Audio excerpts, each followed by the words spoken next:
साथियों, जय हिंद, नमस्कार, धन्यवाद। मैं इंदिरा गांधी से एक जुड़ा हुआ किस्सा सुनाना चाहता हूँ आपको। एक वाक्य बताना चाहता हूँ। सन 1778 में हमारे दादाजी कांग्रेसी नेता थे, नेताजी काशीराम जी।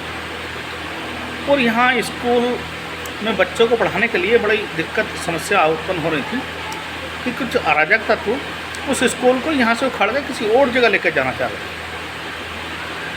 अब ऐसी विकराल परिस्थिति उत्पन्न हो गई, आसपास के क्षेत्र में बहुत दिक्कत हुई, उन बच्चों को पढ़ने के लिए बहुत दिक्कत हो रही थी।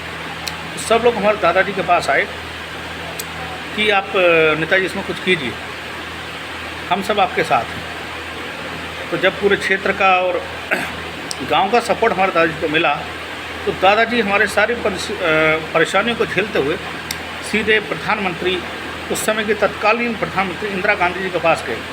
1778 की बात रही होगी। बहुत मुसीबतों को झेलते हुए चले गए वहाँ और पहुँचे जब वहाँ पे तो उनके आवास पर पहुँचते हैं। लगभग 1-1.5 घंटा वो बैठते हैं। प्रधानमंत्री जी 1-1.5 घंटे बाद आती हैं। सूचना उनको पहुँचा दी गई थी, कुछ लोग आपसे मिलने आए थे, लेकिन जैसे वो बाहर आती हैं तो वो सीधे ये बोलती हैं कि ये लोग कैसे बैठे हैं। तो उनका पीए बोलता है, मैडम हमने आपको खत पहुँचाया था, अभी ये इसमें पहुँचा। बोले अच्छा, 2 लोगों को अंदर भेजो। तो हमारे दादाजी उनके साथ में, उनके प्रतिनिधि साथ में जाते हैं और प्रधानमंत्री जी को, उस समय की जो इंदिरा गांधी तत्कालीन प्रधानमंत्री जी थी, उनका सौम्य स्वभाव के बारे में बताना चाहता हूँ कि मेरे दादाजी नोटों का हार उनको भेंट किया, क्योंकि उस देश की प्रधानमंत्री थी। नोटों का हार उनके लिए कोई बड़े मायने नहीं रखता था, लेकिन उन्होंने वो ससम्मान एक्सेप्ट किया, स्वीकार किया। फिर वो बोले अच्छा बताइए क्या दिक्कत, क्या परेशानी है आपको। तो हमारे दादाजी बोले कि देखिए हमने प्रशासनिक लेवल की कार्रवाई की है और लोगों को भी बताया है, लेकिन ये समस्या है कि हमारे बच्चों को पढ़ने नहीं दिया जा रहा है और आसपास के क्षेत्र के बच्चों को पढ़ने नहीं दिया जा रहा है। और एक कुछ अराजक तत्व हैं वो जो यहाँ से स्कूल उखाड़ के किसी दूसरी जगह लेना चाह रहे हैं, इसको बिल्कुल ही ख़त्म करना चाह रहे हैं और ये बिल्डिंग किसी दूसरी जगह दिखाना चाह रहे हैं। बोले सरकार ज़मीन, बोले हाँ सरकार ज़मीन। बोले अच्छा। तुरंत उसी समय जो तत्कालीन मुख्यमंत्री थे यूपी के, उनको फ़ोन लगाया जाता है। तो आप देखिए जो अराजक तत्व का कितना तगड़ा प्रेशर था, मुख्यमंत्री तक उनकी बात थी। जब अराजक तत्व मतलब मुख्यमंत्री जी को फ़ोन लगाया जाता है प्रधानमंत्री के द्वारा, इंदिरा गांधी जी द्वारा, तो मुख्यमंत्री जी का फ़ोन आता है। फ़ोन पर मुख्यमंत्री ये कहते हैं कि वो तो हमारे लोग हैं, वो तो हमारे अपने आदमी हैं। तो उस समय आयरन लेडी प्रधानमंत्री इंदिरा गांधी जी का एक जवाब था, तो आपके लोग हैं तो क्या मैं सरकार ज़मीन पर कब्जा करने दूँगी? क्या वो सरकार ज़मीन पर कब्जा करेंगे? क्या आप कब्जा करना चाहते हैं? तुरंत उन्होंने फ़ोन काटा और वहीं से ही सीधा आदेश किया। और आदेश किया तुरंत पुलिस बल वहाँ केंद्र, उन्होंने जब आदेश किया वहाँ पे गृह मंत्रालय के द्वारा, तो पुलिस हमारे यहाँ अमरोहा में पहुँची भी नहीं थी, हमारे गांव में नहीं पहुँची थी। और हम भी, हमारा जो दादाजी का जो बस थी, जो लोग साथ गए थे, वो अमरोहा तक नहीं पहुँच पाए थे। सारी व्यवस्था शांत हो गई थी। और उस दिन के बाद से आज तक हमारे दादाजी ही उस स्कूल में झंडा फहराते आए हैं और जो भी छात्रवृत्ति बच्चों की आती थी वो हमारे दादाजी का अटैच खाते भी आती थी। 2007 में हमारे दादाजी का निधन हो गया।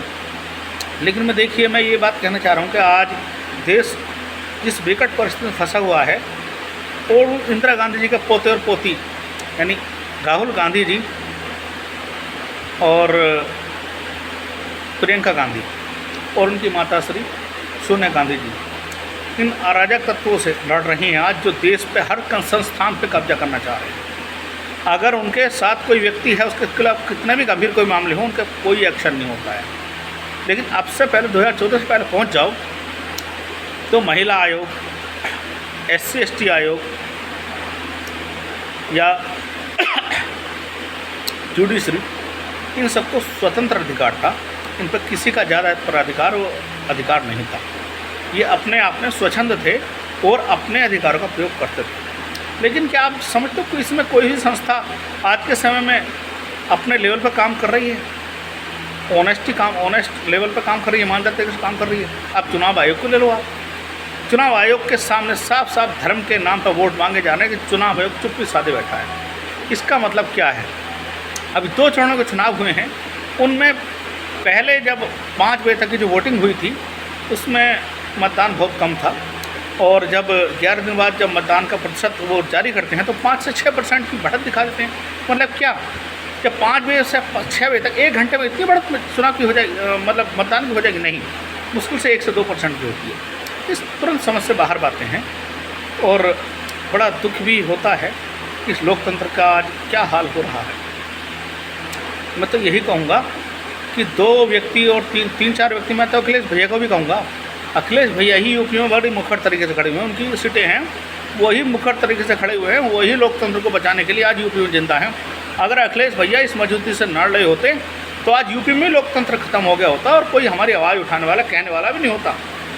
अखिलेश भैया भी अपने आप में इस लोकतंत्र की आवाज़ को बचाने में, आवाज़ को बचाने में और इस लोकतंत्र को जीवित रखने में, जीवंत रखने में ही आज उनका बहुत बड़ा हाथ है।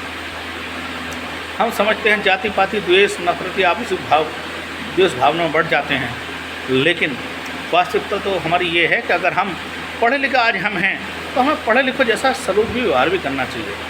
क्या पढ़ लिख के किसी एक पार्टी का भक्त बनना चाहिए? क्या ये तो जरूर नहीं है ना भैया। तुमने पढ़ा लिखा तो उसका विवेक बुद्धि विचार का इस्तेमाल भी करो। अगर आपको दिख रहा है कि कोई यहाँ पे दिक्कत हो रही है और यहाँ दिक्कत होने के बाद यहाँ दिक्कत आ सकती है, उसको छोड़ो, दूसरी का चाहो। और भी किसी एक जगह से जोड़ने से कोई फ़ायदा थोड़ा ही है। मैं तो यही कह रहा हूँ कि जितने भी जो भक्त हैं जहाँ भी जुड़े हुए हैं उनको छोड़ के अब समझदारी के लेवल पर आना चाहिए, क्योंकि एक नेता की चुप्पी बहुत कुछ कहती है। वो ये तो नहीं कहेगा भाई मुझे वोट मत दो, वो तो अपनी वजह से लड़ेगा, क्योंकि हम तो अंधभक्त हैं या भक्त हैं, हमें तो ये चमचे हो सकते हैं, हमें तो एहसास नहीं है, हमें तो पता नहीं होगा। लेकिन उस नेता की चुप्पी बहुत कुछ कहती है, उसकी चुप्पी को समझो। अगर यदि उस चुप्पी को समझ के आपने सामने वाले व्यक्ति को डिफीट करके विपक्षी दल को जिता दिया तो इसका मतलब ये उसका भी रास्ता खुल जाएगा, अंततः उसका भी रास्ता खुला नहीं है, क्या समझ लीजिए। इसलिए मैं कह रहा हूँ कि राहुल गांधी जी और प्रियंका गांधी जी, सोनिया गांधी जी बहुत इनसे टक्कर ले रहे हैं और इनके खिलाफ मजबूती से खड़े हैं।